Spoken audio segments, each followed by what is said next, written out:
Gen Z. Voce ai ventenni di oggi sul futuro di tutti. 9 passate da 8 minuti, ce l'ho fatta, posso dire che ce l'ho fatta a portarla qui tutta la redazione di TIFF, anche se il nostro Montigiani sarà in collegamento tra poco, ma ho qui Lucia Gemignani e Camilla Köger, ben trovate.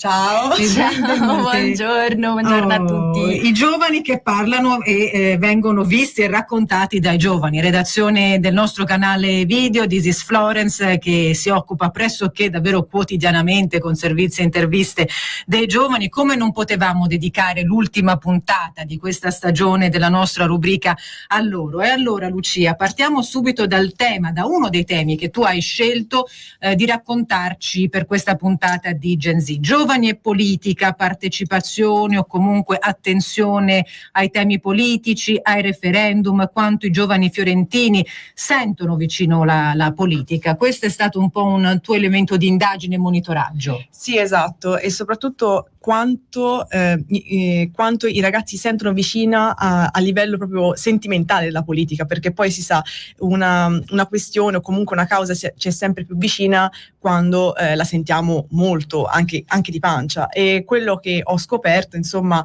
è appunto quello che nella maggior parte dei casi noi percepiamo, no, adesso dei ragazzi e la politica, ovvero che c'è un distacco che parte soprattutto anche da una disaffezione proprio di pancia, cioè quando si comincia a parlare di politica i ragazzi si tirano un po' indietro. Ma è interesse, ma è mancanza di interesse, è provocazione di noia, è sfiducia? Anche questi sono stati elementi che tu hai verificato? Sì, diciamo che le sensazioni che ho percepito di più sono un iniziale entusiasmo e poi dopo una sfiducia, e quindi questa disregolazione emotiva, come la possiamo chiamare, poi crea distacco, perché crea confusione. Ecco, i ragazzi sono molto confusi per quanto riguarda la politica, soprattutto anche per quello che può cambiare nelle loro vite.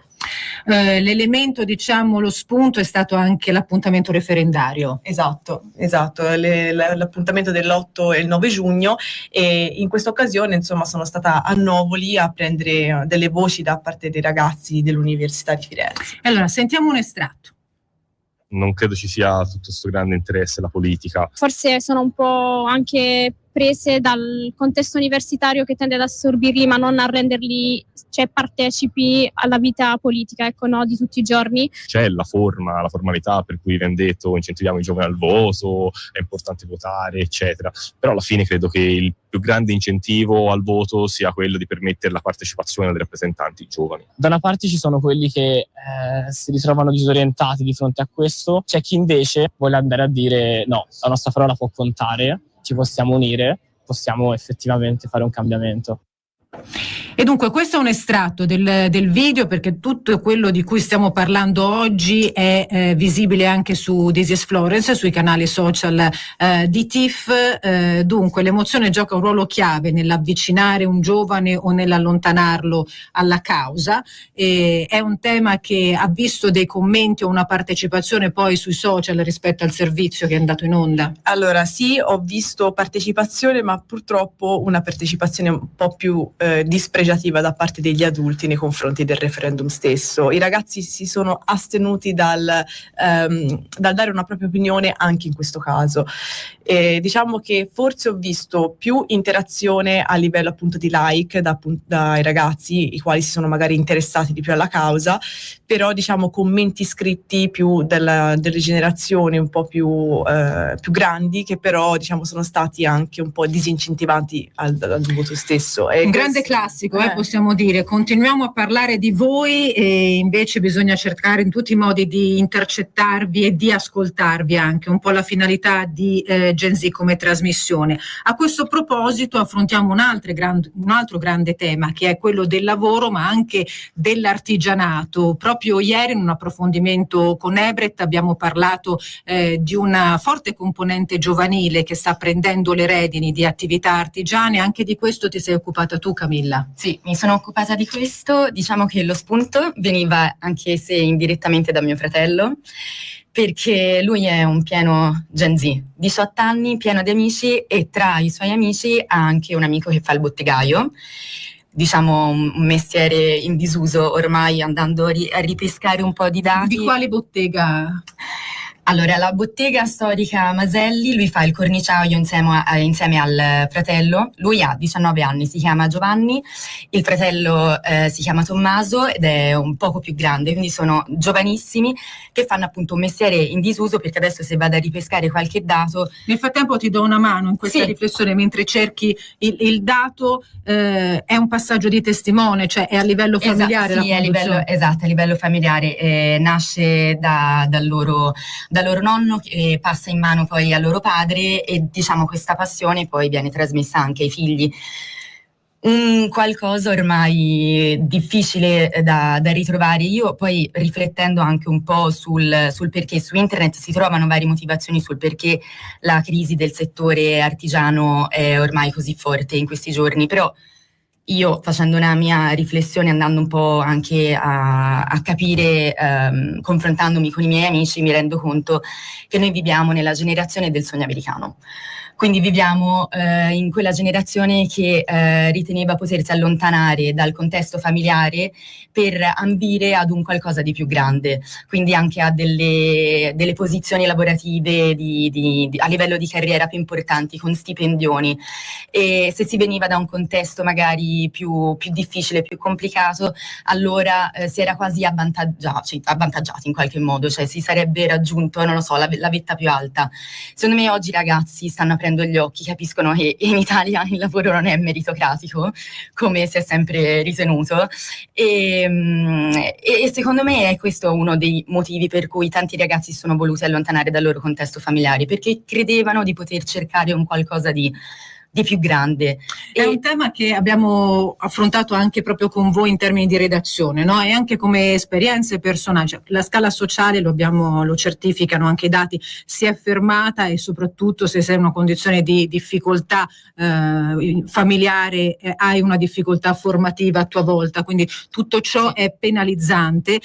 A questo punto quindi si torna, diciamo, all'origine, si torna al cercare la peculiarità qui. Sì, poi bisogna anche ricordarci che comunque il mestiere dell'artigiano è il mestiere di un vero e proprio artista. Cioè, secondo me è anche stata una svalutazione a livello proprio culturale dell'artigiano in sé.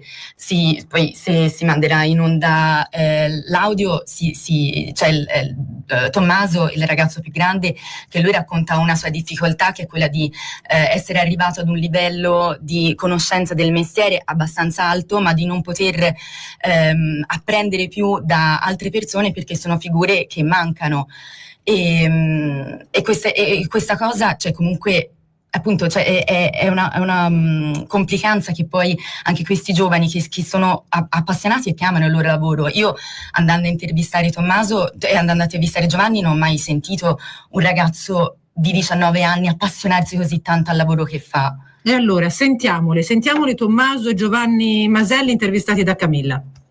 Ora si sta creando il cerchio, è così che inizia. I ragazzi si riuniscono attorno alla cassa, partono le sfide e il muretto va fino a che non abbiamo un vincitore. Oggi vi voglio raccontare che cosa succede il giovedì sera in Santissima Annunziata a Firenze. È un mini contest, mettiamo così, di strada, in cui chi vuole dare tutto se stesso dà tutto se stesso. Piazza in cui si ritrovano i ragazzi del muretto. 3, 2, 1, no, questa è un'anticipazione di spoiler di ciò di cui si occuperà Andrea Montigiani. Abbiamo voluto creare un po' di suspense, ma siamo curiosi di sentire Tommaso e Giovanni Maselli, questi due fratelli Gen Z che lavorano nella bottega di famiglia come corniciai. Un audio che abbiamo mandato, questa è un'informazione di carattere tecnico, nella seconda mail di risposta alla scaletta di oggi, perché insomma qui i lavori fervono, Camilla, e in fase di post produzione vediamo di recuperarla, ma non lo so, attendo dalla regia. Nel frattempo però allora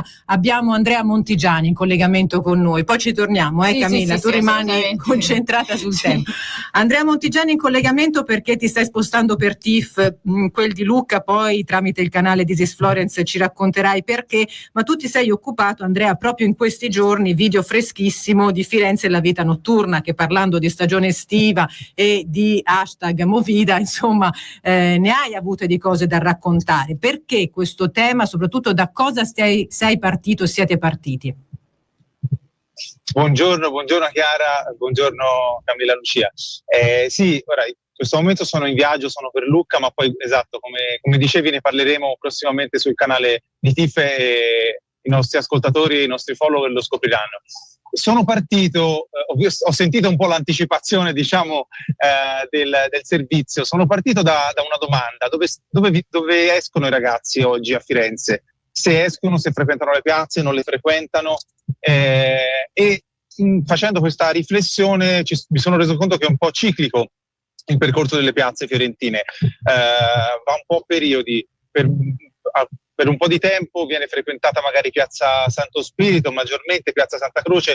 Ecco, e in questo momento, diciamo, storico, sociale e culturale, la piazza più calda forse è quella di Sant'Ambrogio, e ce ne siamo accorti un po' andandola ad analizzare, un po' ricevendo delle segnalazioni anche da parte di alcuni residenti che si lamentavano di musica a livello proprio notte fonda, quindi le ore piccole, nella fattispecie non tanto del rumore antropico che possono fare chiaramente i ragazzi e le persone stando in una piazza chiacchierando, che è più che normale, ma del fatto che qualcuno proprio portasse una casa verso le 1 di notte e facesse cantare e ballare tutti nella piazza, riscuotendo sicuramente non un buon feedback, una buona risposta dal vicinato. Il famoso dilemma, no? Come conciliare e coniugare la fruizione, la vivibilità anche notturna, serale delle piazze, il divertimento e la vivibilità dal punto di vista dei residenti. Un tema caldissimo, non solo stagionalmente, ma che abbiamo affrontato più volte. Però ci sono anche degli esempi virtuosi. Sì, esatto, perché partendo da questo presupposto ci siamo chiesti: ma ci saranno delle piazze, a differenza di Sant'Ambrogio, in cui c'è una certa disorganizzazione o comunque un certo distacco fra residenza e chi la vive, che invece godono magari di una frequenza giovanile con una certa organizzazione? E parlando con questi fratelli, no? Questi fratelli Gen Z, parlando con mia sorella, mi ha detto sì, assolutamente sì, anzi conosco uno degli organizzatori del Muretto. Il Muretto, che è questo movimento che chiaramente non nasce oggi a Firenze in Italia, ma nasce negli anni passati, ma che torna in questo periodo, è tornato pre-pandemia e soprattutto ora in questi ultimi anni, sia in altre città che a Firenze. È un movimento in cui i ragazzi si ritrovano accomunati dalla passione per il freestyle rap, ma anche per l'hip hop in generale, per la cultura underground, e si ritrovano per fare, come dicono loro, le barre. Quindi si sfidano in queste battaglie di freestyle,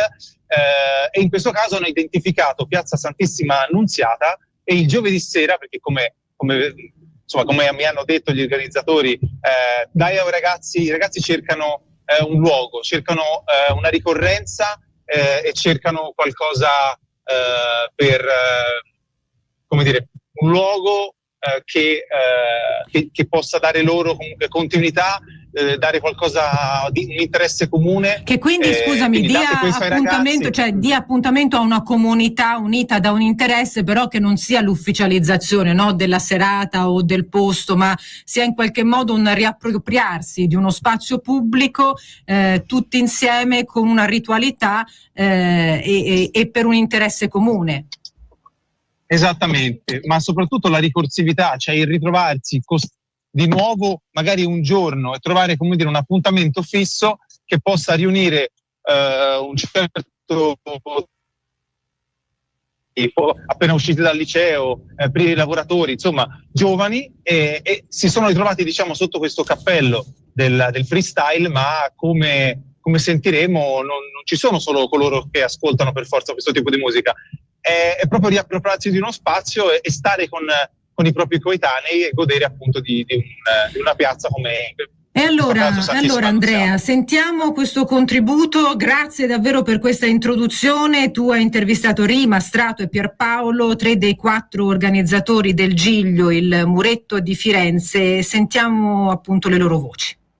Ora si sta creando il cerchio, è così che inizia. I ragazzi si riuniscono attorno alla cassa, partono le sfide e il muretto va fino a che non abbiamo un vincitore. Oggi vi voglio raccontare che cosa succede il giovedì sera in Santissima Annunziata a Firenze. È un mini contest, mettiamo così, di strada, in cui chi vuole dare tutto se stesso dà tutto se stesso. Piazza in cui si ritrovano i ragazzi del Muretto. 3, 2, 1, 5! o meglio del Giglio. Eravamo 7-8 ragazzi che si ritrovavano già tempo prima. Abbiamo trovato 2-3 volte di fila un po' di ragazzi in questa piazza che hanno visto cosa facevamo, hanno detto che anche giovedì prossimo lo fanno, perché non torniamo a sentirli? Poi la cosa si allarga, come è normale che sia. Lo scheletro è proprio questo. Il Muretto è un movimento che nasce dal bisogno di spazi di aggregazione. Tra i 70 e i 90 radunava nelle principali città d'Italia appassionati di freestyle, skate e hip hop. Ragazzi che si incontrano, hanno voglia di fare freestyle, vengono, ci danno il nome, ti chiamiamo, fai la tua battle, hai spaccato, non hai spaccato, non importa, ci hai messo tutto te stesso. Oggi ritorna perché c'è interesse per la cultura del freestyle rap, ma anche perché c'è bisogno di trovarsi, di uscire e di sentirsi parte di qualcosa. Il primo muretto d'Italia che ha fatto partire questa ondata di movimenti di muretto è stato il muretto di Milano, sono i Gradoni a Napoli, l'Ateneo a Roma e noi siamo il Giglio. L'idea che ti fai vivendo la piazza è che il Giglio non sia solo un ritrovo fisso. Se devo metterla sul punto di vista delle mie amicizie, come esperienza universitaria il muretto a me ha aiutato. Non ci vediamo solo il giovedì sera, facciamo serate, ci divertiamo, siamo amici. Quando c'è qualcosa a Firenze, l'abbiamo visto sempre, che attecchisce, perché i ragazzi non vedono l'ora di avere un posto dove andare, soprattutto ricorrente, soprattutto che proponga qualcosa che è aperto a tutti e che è divertente per tutti. Per molti ragazzi è una palestra per imparare a fare freestyle, ma soprattutto per superare certe paure sentendosi parte di una comunità. Molti ragazzi mi dicono: io ho superato la mia paura del farmi vedere davanti alla gente mentre faccio qualcosa, la mia paura dell'espormi. Anche per questo il Giglio in poco tempo è diventato un punto fermo della vita notturna fiorentina. Un momento in cui tutti sono in grado di avere un proprio spazio nella comunità fiorentina. Si va da ragazzi del 90 a ragazzi del 2010. Ci siamo presi questo spazio e lo stiamo usando come Dio comanda. Siccome ce n'era bisogno, i ragazzi ne avevano bisogno, ora che c'è, vengono. Gli spazi vanno creati, vanno ripresi, no? Bisogna cominciare. Ma voi lo sapevate che c'era questo evento il giovedì in Piazza Santissima Annunziata? Io no, però ne avevo sentito parlare, sempre da ragazzi più piccoli di me, quindi siamo là. È incredibile. Come Dio comanda. Ecco. Sì, c'è una determinazione nella volontà di divertirsi e di mettere in condizione gli altri ragazzi di poter condividere, no? Uno spazio importante a partire da un interesse che però non è solo quello, come abbiamo sentito. Grande tema e grande servizio che potete trovare sui canali social di TIFF. Abbiamo recuperato, Camilla, l'intervista ai due artigiani. Nel frattempo ci scrivevano: noi artigiani, io biciclettaio, restauratore, dovremmo mettere un cartello alla porta: se sei qui vuol dire che non lo sai fare, quindi non sminuire il mio lavoro. Giustamente, e siamo tutti d'accordo con te. E allora sentiamo le interviste.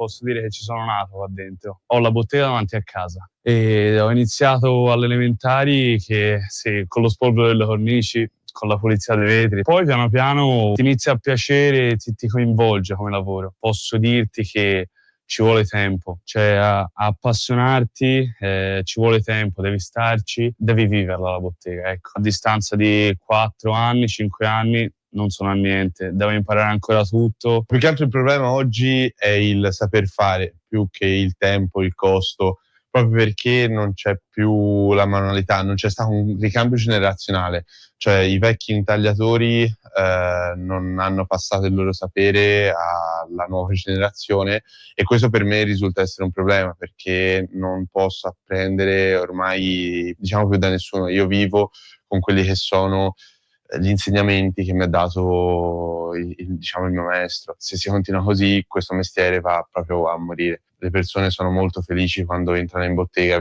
Si svecchia anche un po' il concetto dell'artigianato, che viene sempre visto come l'artigianino in bottega che sta lì a piallare. No, c'è un mondo dietro. Noi ci si sta aprendo anche più che altro ai social, quindi si sta cercando di portare tutte le lavorazioni attraverso video, foto, così. E questo è l'estratto, la felicità di poter fare l'artigiano, sentirlo dire da un giovane fa effetto. Sì. E poi un'altra cosa, secondo me è importante, che ha detto ora lui in chiusa di questo audio che abbiamo sentito, è il fatto che loro comunque, nonostante il mestiere antichissimo del corniciaio, si stiano comunque aprendo alle realtà social, perché forse è anche questo un problema dell'Italia, cioè il riuscire ad uscire dalla bottega, dalle quattro mura della bottega, per potersi fare come una sorta di pubblicità sui social. Cioè secondo me, se ci fosse anche la volontà da parte di ragazzi che che studiano per esempio comunicazione, no?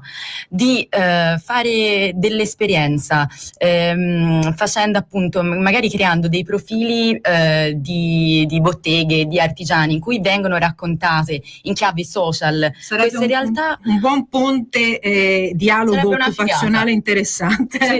Sì. La chiuderei così. Allora, siamo in conclusione, 9:28 minuti, temi importanti, quelli che abbiamo affrontato: giovani e politica, occupazione e artigianato, divertimento, piazze, recupero di spazi pubblici. Voi quotidianamente andate a cercare e riflettete a redazione su come anche dare un approccio che possa essere interessante per i giovani, perché poi agganciarli non è facile, lo dite anche voi stessi. Sì, esattamente, non è assolutamente facile, perché ci confrontiamo spesso con persone, quindi essendo ragazzi, che sanno benissimo quanto può inficiare nella loro vita l'esposizione sui social, e quindi in qualche modo cercano un po' di distanziarsi da questo contesto, e spesso infatti, almeno a me è successo, che mi chiedessero di fare delle interviste anonime, però come si sa alcune volte per certi argomenti bisogna metterci un po' la faccia, e questo diciamo cioè può essere una situazione un po' difficile per noi, perché il supporto dell'immagine del tuo viso può aiutare a far capire meglio la posizione che hai su un certo argomento. E anche per poter rendere in pochissimi minuti, anche meno di 2 minuti, un servizio, un contenuto e un tema, lavorate molto in pre-produzione su cosa chiedere, chi intercettare. Assolutamente, è difficilissimo, è veramente difficile. La cosa che ci dispiace di più poi è sempre quella di dover scartare anche tanti parti di interviste che secondo noi in qualche modo sono importanti, però ovviamente il mezzo questo ci limita a fare, cioè dover trovare un tipo di narrazione che stia sotto i 2 minuti. Però voi in qualche modo vi ponete nell'ambito della fruizione con quel contenuto, sì, date la possibilità ad un pubblico che è abituato, no, ad un certo tipo di velocizzazione anche della fruizione stessa, ad arrivare a quel tema e poi magari approfondirlo anche in un secondo momento. Poi il linguaggio che noi adottiamo è anche un linguaggio semplice, quindi io diciamo che secondo me il nostro tipo anche di notizia è abbastanza democratica, perché tutti i ragazzi poi alla fine possono capire quello che noi stiamo dicendo, non è un linguaggio complesso. Democratica ma molto documentata nel lavoro, lo possiamo dire anche noi della redazione di Controradio, nel lavoro che fate preparativo e di post-produzione, insomma contenuti di qualità che vi invitiamo a seguire, anche il nostro pubblico diciamo dei megahertz. E allora tra poco diamo la linea, tra qualche istante, al GR di Popolare Network. Io ringrazio Lucia, Camilla ed Andrea, la redazione di TIFF, e vi invito ad andare sui canali di This is Florence. Gen Z, la stagione di quest'anno termina qui, ci risentiamo e ci rivediamo a settembre.